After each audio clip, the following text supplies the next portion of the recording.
Okay guys, finally we have the Anbernic RG552, the next gen of the Anbernic handheld models, so to speak. Is it any good? Let's find out.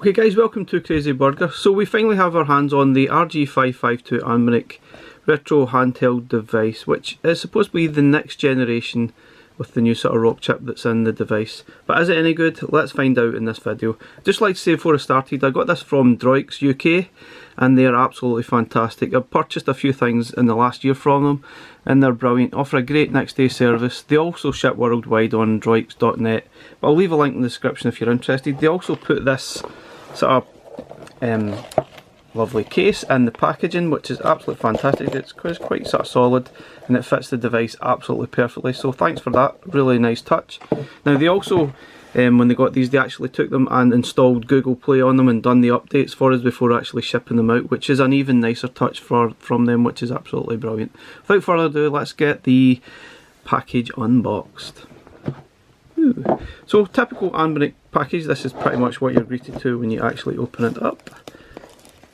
It comes packaged in this little foam protector, I think, just to keep it nice. And this is the actual unit itself, and it looks absolutely lovely. And it has a really terrific screen on it. We'll have a look at it more in a little second. Let's see what else is in the box. You got your sort of charger plug adapter, there's sort of that pin, and there's also the sort of standard UK 3 pin as well, which is pretty good. Don't really see the need to put these in, to be honest. You could probably just get your own plug too. You've got your instruction user manual, which has some information, not particularly amazing, but there's some information there in usual sort of broken English. And there's your USB-C charge cable, USB-C both sides. You've got a screen protector in the bottom, which I'll probably put on at some point, and you've got some screen wipes to help with that. Also in the box you've got, as standard, there's this 16 gig, this is probably the Linux operating system that's on this one. Every machine will probably have one of these. I don't know if every machine has one of these though. This is a 64 gig memory card with some ROMs on it. Now not every unit was getting sent one of these. I'm not sure if Droids have actually added this in or not. It's possibly they have, and there's about I don't know, a few thousand games being added here. But I've seen some of the early review units didn't have any games added or didn't have this second memory card, because obviously the Anbernic RG552 has 2 memory card slots, one for the operating system and one for games. But yeah, let's have a look at the actual unit now in a little bit more detail. Okay, so let's have a look at the actual unit. So we've got the 2 thumbsticks, which are actually quite nice, and they're both clickable. You've got your sort of usual D-pad, you've got a select button, start button, and you've got the nice sort of colourised A, B and XY buttons here, and they actually feel quite nice too. On the side bottom here, you can see this is where your memory card will go. If you sort of look closely to this one, this is where the actual Linux system goes. It's called TF1. This is where your sort of blue smaller memory card will actually insert. So this one would go in here. This is where your operating system would go. So I'll actually put that in just now. You can see here you've got a reset button and also a function button. Now this button here is actually very important, to using the function button to sort of reset, sort of enter RetroArch in the background, adjust your brightness and volume, etc., which I'll go through when we're actually covering that in the video. Now this is the second slot for the other memory card, which is the one that will probably have all your ROMs on it. Now if you've got a blank memory card, you can actually just slot this in here, whether it's 128 gig or whatever, if you want to put bigger, and it will automatically add folders for you. Then all you need to do is take that out and add games and ROMs into the relevant folders that it creates. And you can also do that over a PC if you want to. I'd recommend probably inserting this memory card into the actual computer itself. It's probably quicker, but it's easier sometimes to actually just do it over a sort of Wi-Fi connection and transfer your ROMs that way as well, but it can be a little bit slower, I felt. So that's the 2 sort of memory cards inserted. Now if you want to access the Linux system, you need this one in. If you want to access the Android system, take this card out and it will automatically boot into the Android side. but we'll cover that later in the video too. So you can see here you've got dual sort of stereo speakers, one each side, and the sound is absolutely fantastic on this. You can see it's got the full 5-inch screen, which is absolutely fantastic. I would have to say this is probably the best screen I've ever seen in any handheld, including sort of switches. For example, you've got a standby power on and off button here, which you can hold down to turn off and hold down to turn on. It's not bad. So on the top here you've got your R1, R2, L1, R2, and I'm not really a big fan of these, more so because of the awkward sort of size and weight of the device to try and sort of reach these buttons, but I'll explain that as we go on too. So on here you've got your power button on the left hand side here, DC, and you've got a USB. This one is for probably connecting like your own controller, so to speak, and you've got a headphone socket, and this is actually the first for Anbernic. There's a sort of mini HDMI out to HDMI, which you can then put onto a TV. This is like an external sort of vent, I think, for air, I believe, and that's really all on the top here. Now on the other side you've got, it's simple, you've got the sort of rubberized sort of protectors here. I'm not really sure the point of them. I guess it's just to stop it sliding when you've got it down on the desk. And you've also got this sort of vent style here, but this is where the sort of cooling fan is located here. Now it's not a big problem to me. It is quite loud when you initially boot up, but other than that you don't really hear it when you're playing the game, so it's not a big deal. And yeah, I don't feel we cover it either. When I'm sort of holding the controller, I don't really feel as if I cover it. I usually have my fingers like that, or maybe even just like that, so I don't really fully cover it when I'm sort of using it. And that's really it. It's very heavy. That's something that's quite apparent. It's probably one of the heaviest handhelds I've sort of used yet. It is really quite hefty. But when I'm playing, I usually probably would rest it on like a table or a pillow or something, or a cushion, rather than actually holding it physically, because it could be quite a burden to actually hold it for sort of length of time when it's that heavy. But I would probably just rest it when I'm playing like that, and it doesn't really become a problem. But they're sort of nice buttons. You can see they are really nice, responsive, squishy buttons. The design is absolutely fantastic. They've definitely nailed that. And you've also got the volume up and down button on the side here as well, which is good. So really great design. Let's have a look at the specs of the actual device as well while I'm at it. So on the actual box there's nothing really special. It just tells you a little bit the buttons, etc. What I've just really went over. You've got an indicator light in the front too. It's mostly the same, but on the side here you've actually got the specs of the unit. It's got that new RK3399 hexa-core processor. Sounds great, and it says up to 1.8 gigahertz. I guess you can probably overclock it, because I think when I was looking at it, it was probably standardising about 1.5, 1.6. And it's got all these details. I'll just leave that there so you can actually read it if you want to. And probably the most impressive thing here is the 5.36 inch screen, which is fully laminated. And that is probably the best screen I've ever seen, and I think that's really what's driving the price here. I mean, this retails, I purchased it for about 180. It might actually be closer to £200 actual, the actual retail price, which is quite expensive. It's probably about double the price of your RG351Ps, etc. And it's hard to say if it's really worth it. It says here that it's capable of playing Wii, Nintendo GameCube, NDS, N64, DC, Dreamcast and PSP, and it is to a point, I guess, but it's not going to play those higher end Wii, GameCube games at the moment, as far as I can see. Now it says it can get 6 hours battery life, but I think that's a load of nonsense. The battery life I've found is probably only around 3 to 4 hours maximum. I found 3 hours probably more realistic rather than 6, so that's not strictly true. Now let's compare the console to other handhelds. Okay guys, the closest design to this new console is the Odroid Go Super, and you can see it's almost exactly the same size. It's probably about the same, almost the same sort of weight as well. But obviously this is, you can see it's got this back fan cooling thing as well, but it's not really strictly a fan. But it's almost the same. I don't think the buttons are particularly great. It's quite cheaply made, but it's a good quality screen on this. It's not quite as good as this one, but you can see the size sort of is very, very similar to this. It's almost identical, to be honest, almost completely identical. And I really like this Odroid Go Super. That big screen was really impressive, and playing the games at slightly higher definition was really good. Let's have a look at some other units. So this is the Switch. You can see the Switch is slightly larger, and it's probably got a slightly larger screen as well. but obviously in handheld mode it doesn't play the same sort of definition that this does. Might be different with the OLED model right enough, because this is the original Switch model, but you can see it's just slightly smaller. Obviously it's slightly fatter than the Switch as well. You can see size wise it completely dwarfs the Retroid Pocket 2. It's absolutely nowhere near the size of it. Look at that, I can sit on top of it. And that, obviously the Retroid Pocket 2 is quite light, but this could become the closest competitor to this new unit from Anbernic, especially when it gets this 2 Plus model with the better sort of processor inside it. So that'll be interesting to see how that goes. But yeah, this obviously is Android as well, but it's not got the touchscreen, which totally lets this unit down, unfortunately. So this is the earlier Anbernic RG552 model, and this is, in comparison, it's quite tiny. It's a lot lighter as well, which is quite surprising. You can see it pretty much fits in the inside of it there. But yeah, this is the earlier model. It's almost like a sort of big brother, so to speak.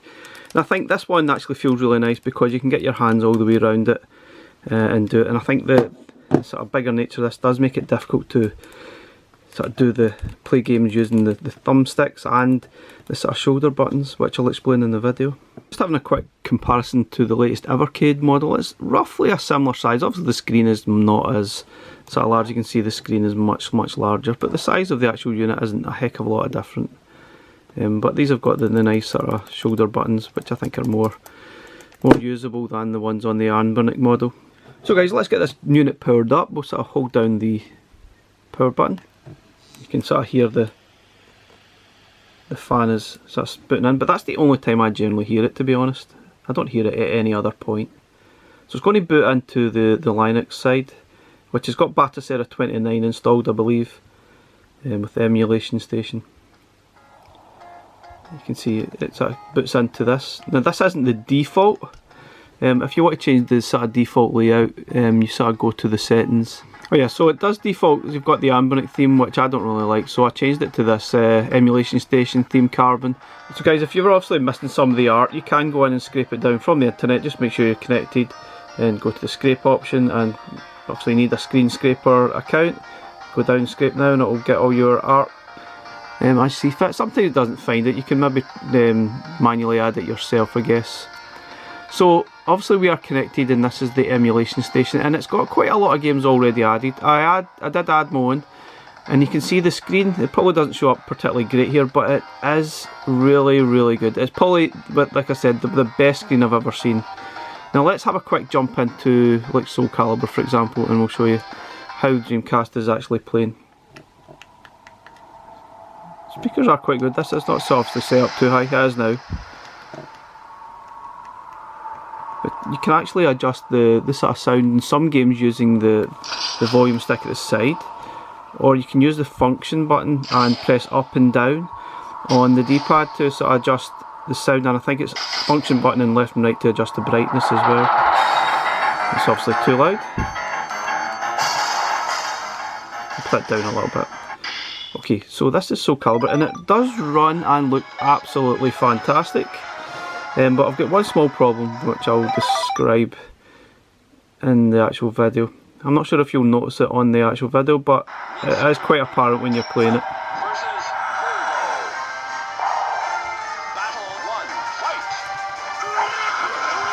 So, the actual game, it looks brilliant, it plays fantastic, there's no glitching, there's no issues, but there is a delay in the sound and audio. It's significant enough to be noticeable. You sort of press the button, there's a delay when you hear the connection of the actual sword striking. Wait and I'll shut up and you can maybe hear it. There's at least a good, close to maybe half a second to a second delay. Probably doesn't come across that well in the video, but there is a delay, and it's there for every Dreamcast game that I've played so far. But yeah, there's no doubt, it looks absolutely fantastic and plays brilliant, but there's that delay which I don't know how to actually fix it, unfortunately. So guys, to escape games you actually need to press the function button and start button, which is awkward as heck to actually do. You could probably do it with that handle, but it's quite awkward to do that. But yeah, let's have a look at Virtual Tennis. That delay is really irritating. There's no doubt about it, this is an extremely capable device of playing Dreamcast games. Now, I've played a few so far and they've all been really good apart from that sound delay. And you can play it on the Android side as well, and it does, I think, get rid of that sort of delay. But that's still kind of annoying. I'm not sure. I'm sure that'll be sorted with some firmware updates. Don't really get it, to be honest. I'm not really sure why they don't test these things when they're actually building it, but clearly they don't. Now, this one can struggle in a lot of devices that I've seen, but see, there's a small sort of issue with the sound there, but the game actually plays fine.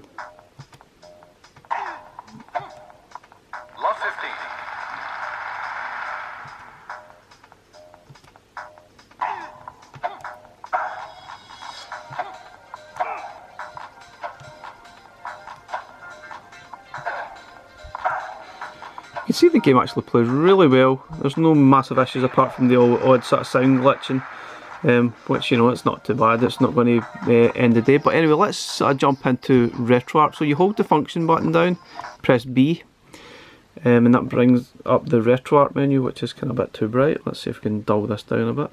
So yeah, you press the function button and the B button to enter the RetroArch. If you look at this, this is probably the older style of RetroArch, which is kind of surprising. And you've got your usual options that you can sort of choose from. You've got video, you can put bilinear filter on if you want, audio, input usual, you can change your controls here, all the usual stuff that you would see in RetroArch. If you want to sort of put in some frame scripting, for example, that might help in some of the other games. And it's all there.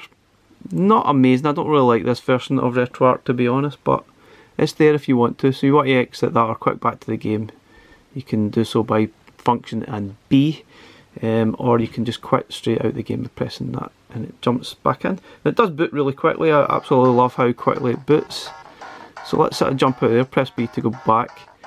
I've got lots of games. I'm not going to go through everything because most of the stuff plays really well. Even let's have a look at Saturn and Sega Rally actually running. So all your usual stuff like Megadrive, NES, Game, all that, they really run fantastically, and they look as good as I've ever actually seen them. This Saturn, it does take a little bit to actually boot up, but it does play. It probably plays quite well. It's not amazing, it's not perfect, but it does actually play. So it's a good maybe 10-15 seconds before it actually boots into the game. I'll probably put this onto the screen soon, so you get a better effect of what it looks like, because I'm really just wanted to show you handheld, some of the function they use with the function key and the other sort of buttons and stuff. But I'll maybe put it onto the big screen so you can actually see the performance a lot better. So let's have a quick shot of this, and then we'll put it onto the screen. We'll maybe actually do Android mode quickly as well. You see it does run Saturn games, which is pretty impressive. Let's change my layout there. And it's not bad. I mean, I never had a Saturn, so I'm not sure how close this is. It seems to be running okay. Doesn't seem full speed, but it seems okay. Some small glitching in the graphics here and there, but it's not bad. It plays okay. It's definitely playable.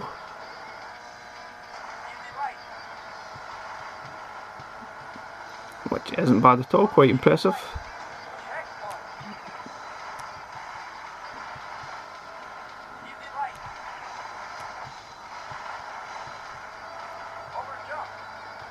I'm just having a quick look at some of the stuff now, guys. We'll maybe look at it a little bit more detail later in the video, just to show you some of the performances of the ones that you're probably expecting to be playing better on these units. So far it's not bad. Dreamcast obviously has small sound issues. Saturn, not tried lots of games, but this one seems to be playing pretty well.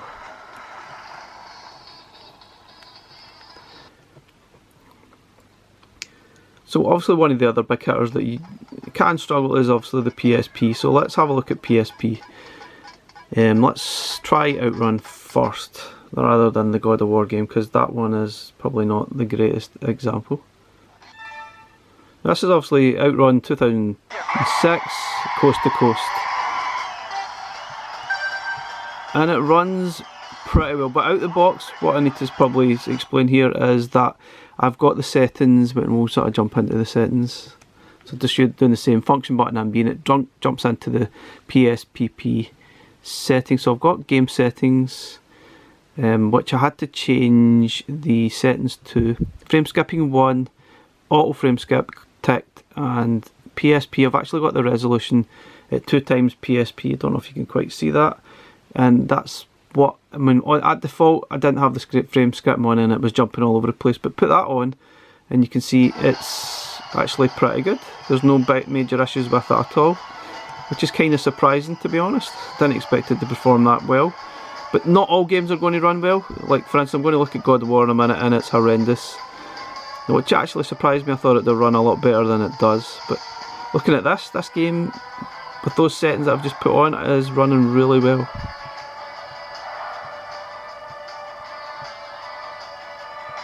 Whoa. Ain't bad at all. So let's jump out of this game quickly.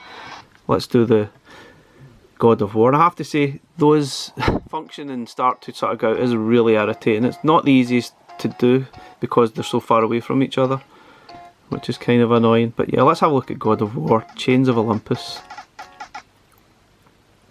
Now this is where things definitely start to fall down a little bit.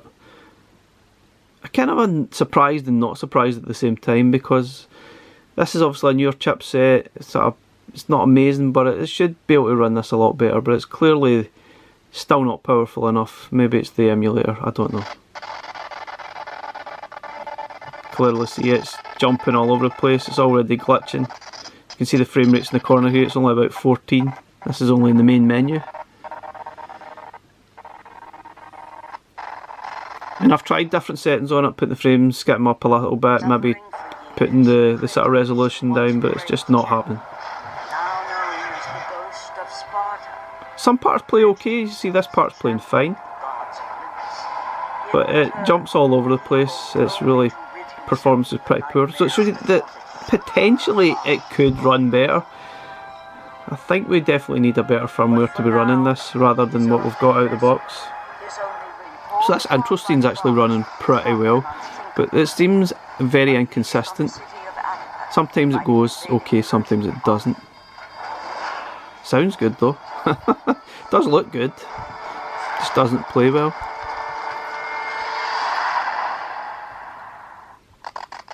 You see, okay, we're starting the gameplay and it's already chopping all over the place. Getting right down to 8 frames per second, 12 frames, that's really pretty poor. So even by putting down up the frame skip and putting the resolution in, it really didn't make a heck of a lot of difference. So there's not a lot you can do here. Even on the Android side it struggles, it doesn't really make any difference, to be honest. As you can see guys, that's obviously unplayable. Massively disappointing now. Such a shame. You would definitely expect more from this unit. Not this. This is crazy, and it does look. You can see the graphically, it looks fantastic. But yeah, I don't see anyone wanting to play through it like this ever. So Nintendo DS, it does work here, but it probably works better on the Android side with the Drastic sort of emulator. But let's look at Nintendo 64. And on here, it's a hit and miss because there's so many different emulator options, and I found it really difficult. But let's have a look at Cruising USA, for example. Now, it varies massively whatever emulator core option you use, and there's quite a lot of different options. And not all of them work well with each game, which is an absolute pain.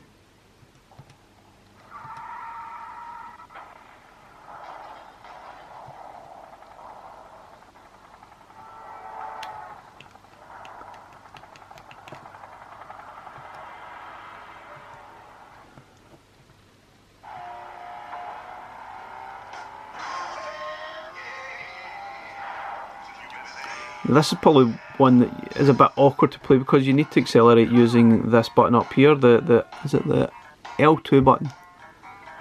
Which doesn't seem natural, and you need to sort of steer using the left thumbstick or the D-pad, and that's really, really awkward. You can probably remap it, I guess, but That's what it defaults to. It's horrible. Yeah, so you press that and it's not the best way, but you see the performance of the actual game's fine.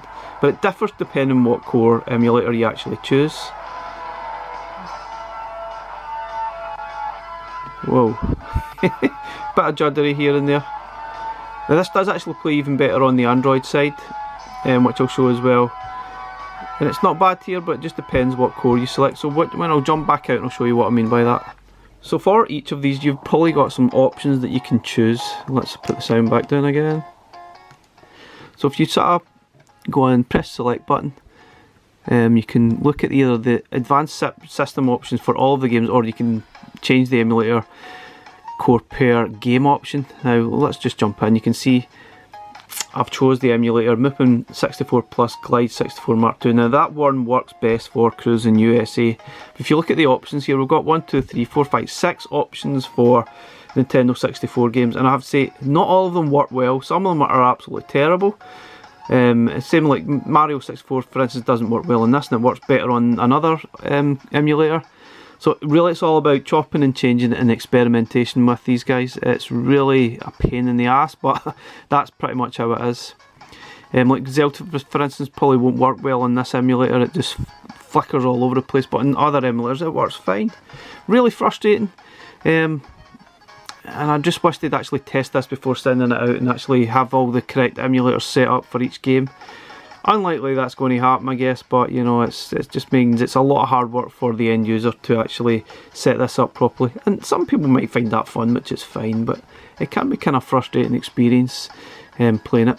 Anyway, let's maybe jump into the Android side and give you an example of what it's like in the Android side. So to turn it off, you can just quit, shut down system. Then you want to go into the Android side, you need to take out the Linux memory card. Take that out. Okay, just set it aside, then reboot it up all again to Android. You can hear the fan working. That's the only time I generally hear it, when I'm turning it on and off, not when I'm playing games. So it takes a little bit longer to jump to the Android side.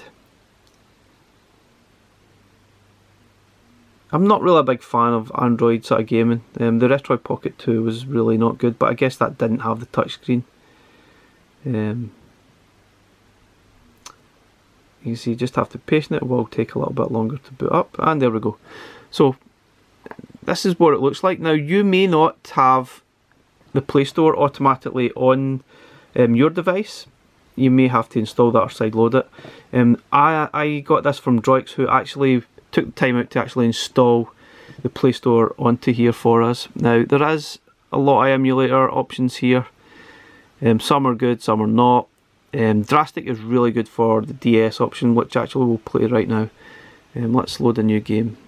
So I've got a few games here. Let's sort of jump into Metroid. And this is what you see in Drastic. If you've sort of used this before, you'll be used to this.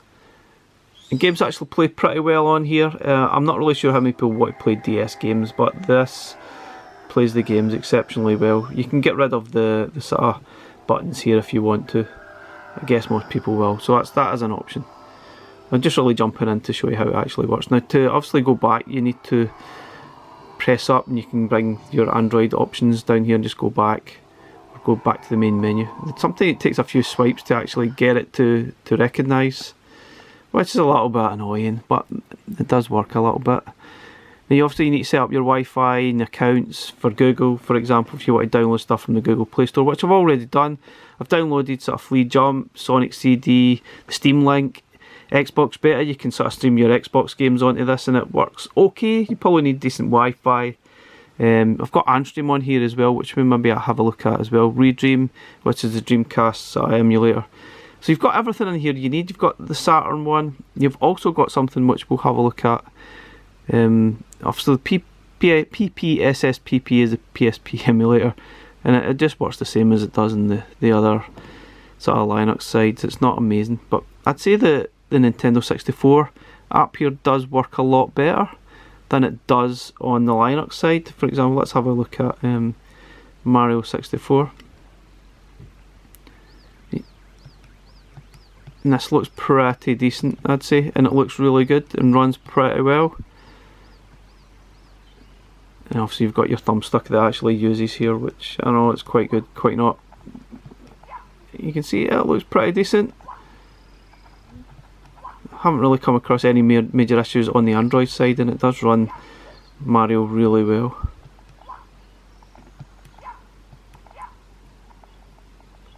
But anyway, let's sort of jump back out of here. Again, you can just close that down. And what else do we want to look at? So we've got Dolphin Emulator, which can play your GameCube and Wii games. I don't really have many sort of games, unfortunately, for that just yet. I may look at that in a later sort of video. But let's have a look at one of the Wii games. Now what I've seen is it does run Wii games, but it's not amazing. This isn't a high-end game at all, and it sort of stuttered slightly. Also GameCube games, I think it does run, but again it's not amazing.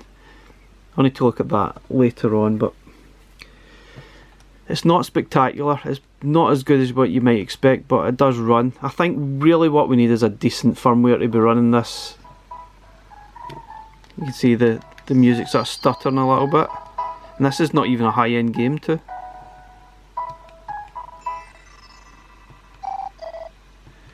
So it doesn't sound particularly great. You can get rid of these buttons on the screen, guys. There's just a settings option. You can probably hear the actual fan here. Generally when you're playing games and it's quite loud, you don't really notice it. You see it plays okay, but you see it's not really running at full speed at all. It's a little bit disappointing. You see it's stuttering a bit, and that's not even like a game that would stretch it too much, I guess, but yeah. So you can press the function button as well. That takes you straight back to the main menu here. Other options you've got, there's a Saturn sort of, you've got your RetroArch, which I didn't really like, it didn't work great for me. You've got your Saturn, I think, and it works pretty well too. Got a sort of shoot 'em up game here which it boots into. But it's an option, and it recognises the D-pad and the controls really well. So if you want to sort of play games, here you can sort of jump in. I'm going to maybe play some Flea, which is actually brand new on here. You can use that, or you can use touchscreen, or it will recognise the actual gamepad, which is brilliant. So it's a really good way to play Flea. Unfortunately, it's all about streaming, and if your Wi-Fi isn't particularly great, it's going to stutter all over the place. And that's one of the things I don't really like about Antstream. It doesn't matter how decent my Wi-Fi was, it still stuttered occasionally. But there's a lot of good games on here. In fact, you can play it on this device. It's pretty cool, I think. Oh, I died. Yay! So guys, that's really most of the stuff. You can obviously stream a lot of different devices from your PC, which is fine. Let's have a quick look at Redream. You can maybe see, you can set yourself an account up. I couldn't get my account to work. I've got a premium account, but it wouldn't actually recognise it for some reason. Or it's the old Android 7.1, which no, it's not compatible with this. Let's have a look at Soul Calibur again and give you an idea of the sort of different version that we got on Android here. This actually works better. The sound is much more in sync. Let me turn it down. Jesus. So you see the sound is a lot more in sync than it is on the other side, than the Linux side. Yeah, can you see that? Yeah, the sound is definitely in sync, and it looks pretty good too. You can obviously, even though it's not the sort of premium HD version, it still looks really good for this device anyway. So I wouldn't really think it's necessary to upgrade to the premium account anyway. Okay, something else.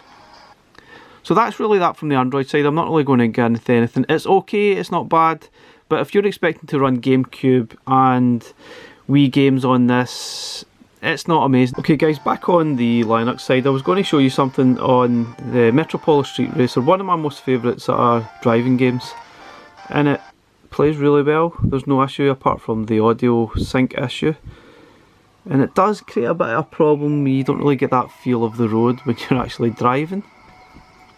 Let's jump straight into it. Obviously you can actually save your progress on most games. I think by pressing function and the shoulder buttons. I think it's the function and R2 button, sorry, R1 button to save and L1 button to load. But the problem with sort of Dreamcast games, some of the controls defaulted to using controls that are really awkward to actually control, which I'll explain. Now this is nearly perfect. The Dreamcast, the look of the screen on here is absolutely fantastic. It sounds brilliant. Generally plays okay, but obviously this game has control issues because it just doesn't feel right. So in Metropolis Street Racer you actually use the triggers to actually accelerate and brake, but it doesn't feel natural to be doing that and controlling. So your finger would be down here to control the car with that and trying to accelerate up here and brake, and it feels really awkward. I don't have the largest sort of hand, so it doesn't feel natural to sort of play that way. So what I've done is really just change, you can sort of remap and change the sort of button layout, and this option actually done it in the game. So you can get into the options and actually change the button layout to use the D-pad for controlling the car and using the sort of these buttons to accelerate and brake, and it works a lot better, which I'll sort of jump in quickly. It might be similar to sort of GameCube games where the buttons are mapped to sort of these analog buttons, and trying to use these thumbsticks is just horrible. I think because the unit's a little bit larger and it just doesn't feel natural. Maybe the thumbstick should be on the back of the unit somewhere. Yeah, it just doesn't feel good. It's going long-term play, it's just not going to work, unfortunately.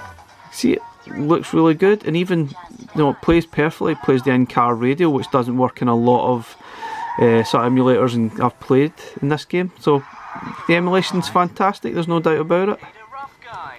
But the sound sync is way out. You can hear it in the game. Just don't get that same feel for braking. There's a sort of second delay almost.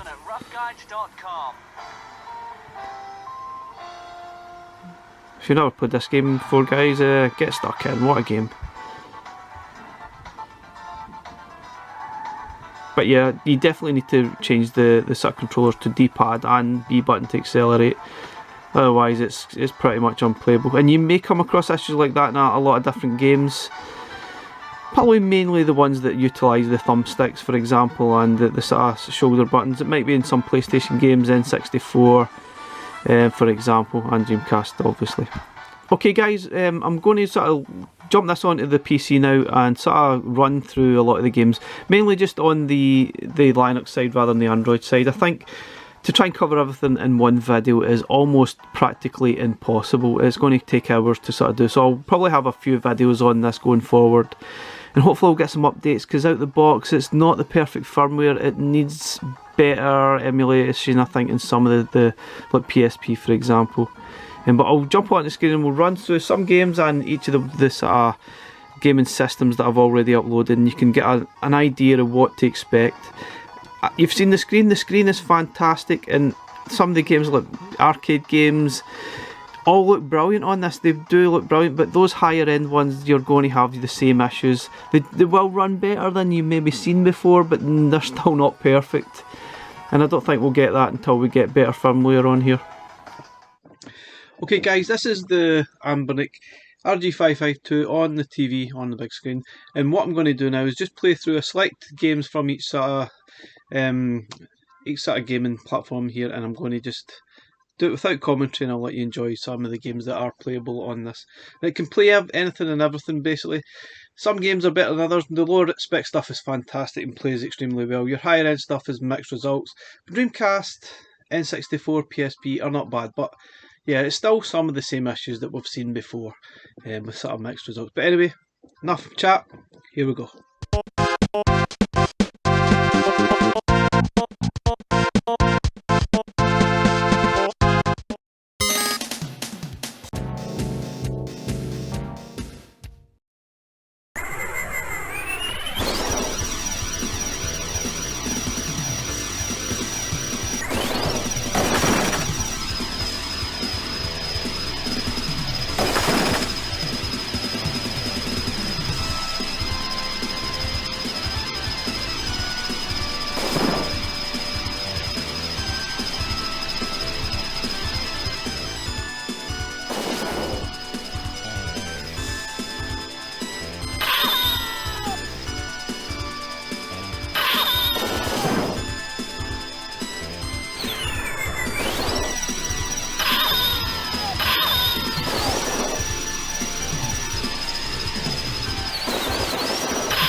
Guys,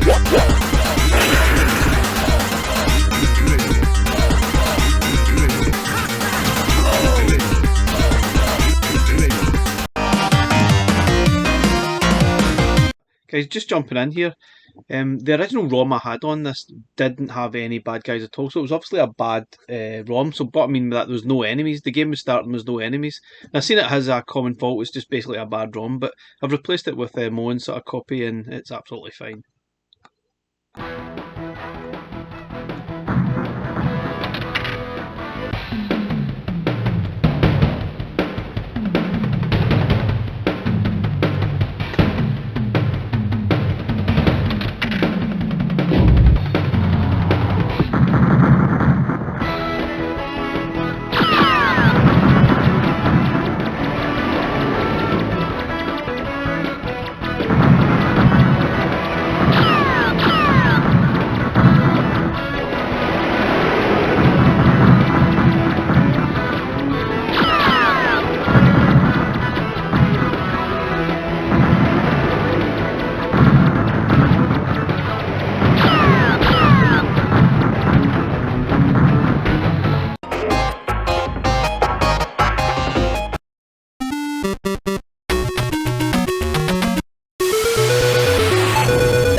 Your character.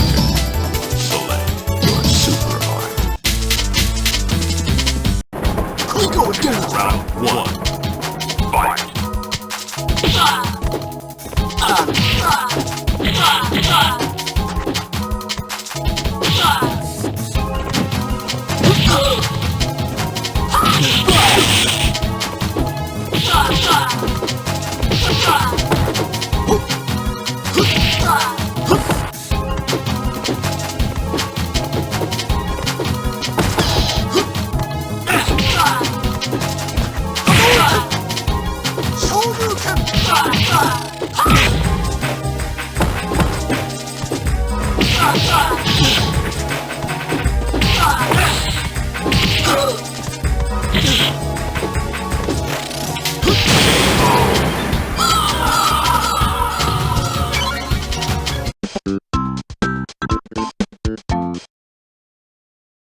Requires first aid.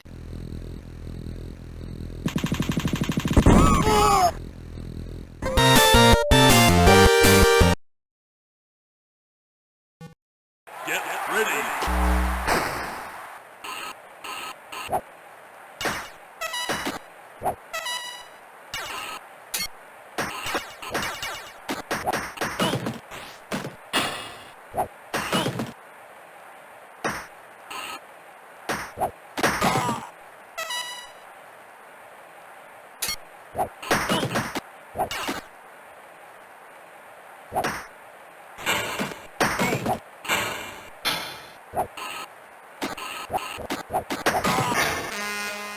Replay. Get ready.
USSR.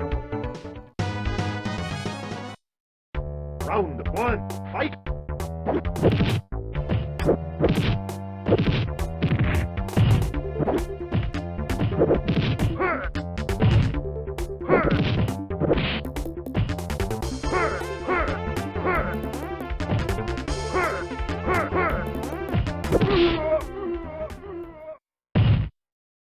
You lose!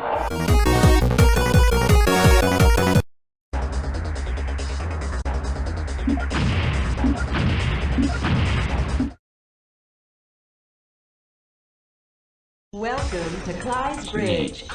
2, 1, go.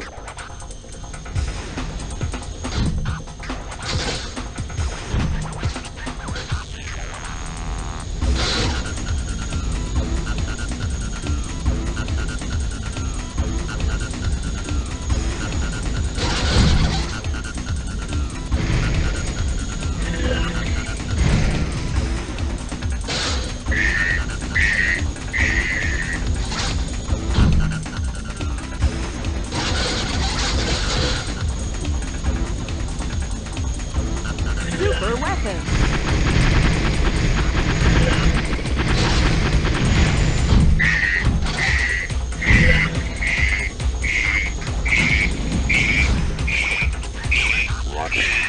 Super weapon.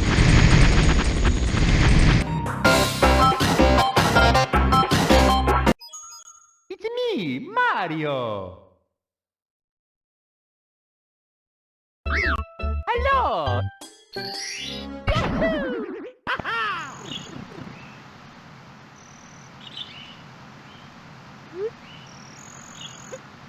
Yeah! Wah! Hoo-hoo! Hoo! Yeah! Yeah! Yeah! Whoa! Wah!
to teach someone some manners.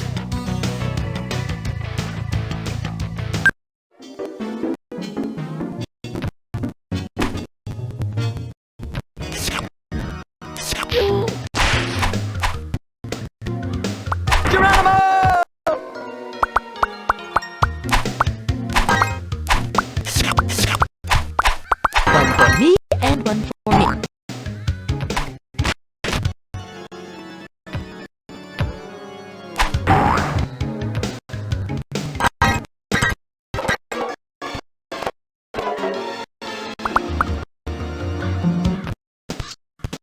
This is Johnny.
Three, 2, 1, go!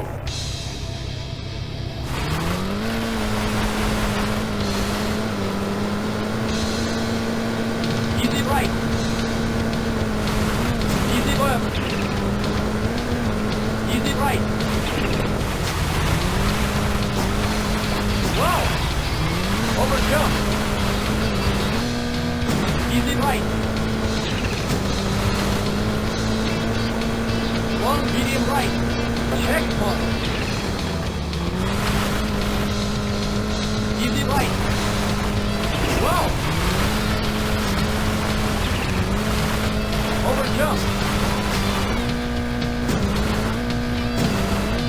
Easy left. Wow! Wow!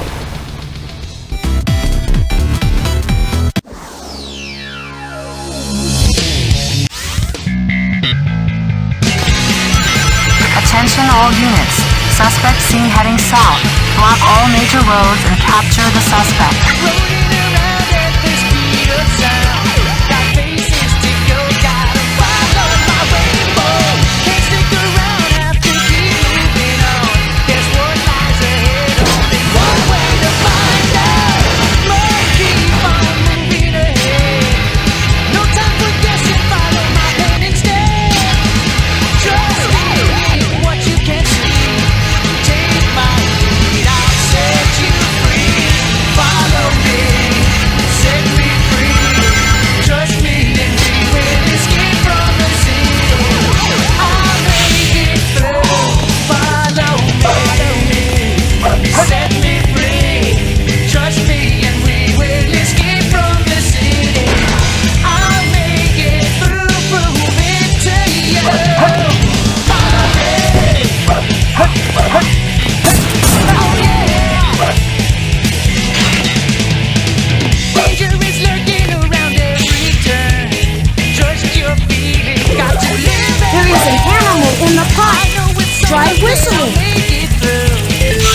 So guys, you can see a lot of the games play really well, especially lower end stuff. They're absolutely fantastic. Obviously, if you're playing this, you probably wouldn't have them all in widescreen. You would maybe use the correct screen ratio per sort of game you're playing. Like obviously Game Boy, you may not necessarily put that in full screen because it'll just look a bit crazy. But for the best part, I found every game, apart from obviously those in the N64, Dreamcast and PSP, working extremely well.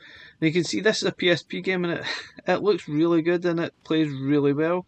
I've got the Outrun game as well, which plays quite well, but you need to obviously have your settings at skipping a frame and it's fine. But God of War just doesn't work for some reason. We're really, obviously it struggled in all the last gen sort of handhelds, but and this I honestly expected a lot better, but it's just not there just at the moment. Maybe with a firmware update we'll get some improvements.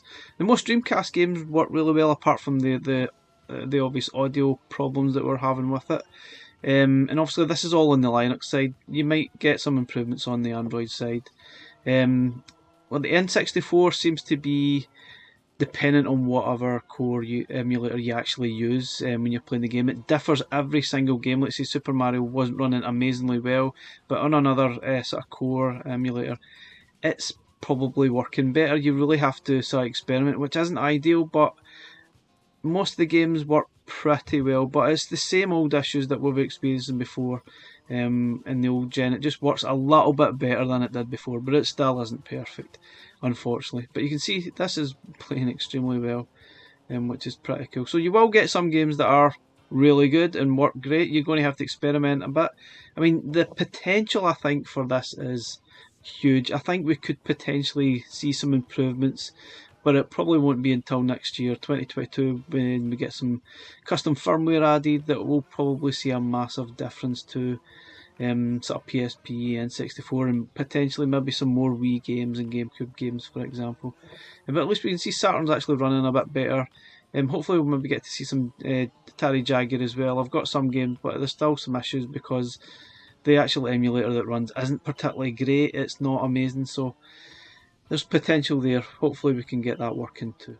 Anyway guys, I'm going to finish up with doing a summary on my final thoughts on the RG552 next.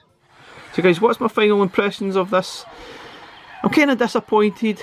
Obviously it should be a lot better out the box. They don't spend any time testing the unit to see how well it plays, and it definitely has an improvement over the last generation, but it's still not that big leap that you would expect for the fact that it's double the price of all these old units.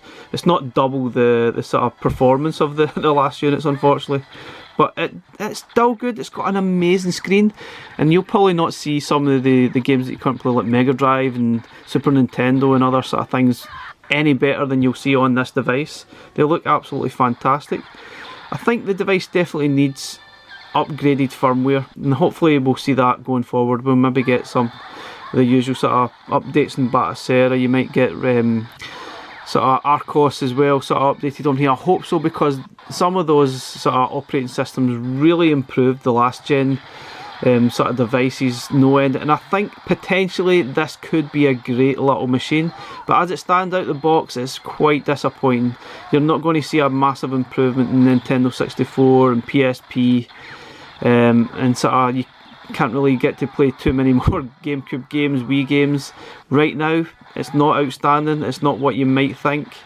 There's still a lot of improvements to be had. It's not powerful enough to play a lot of these things, unfortunately, yet.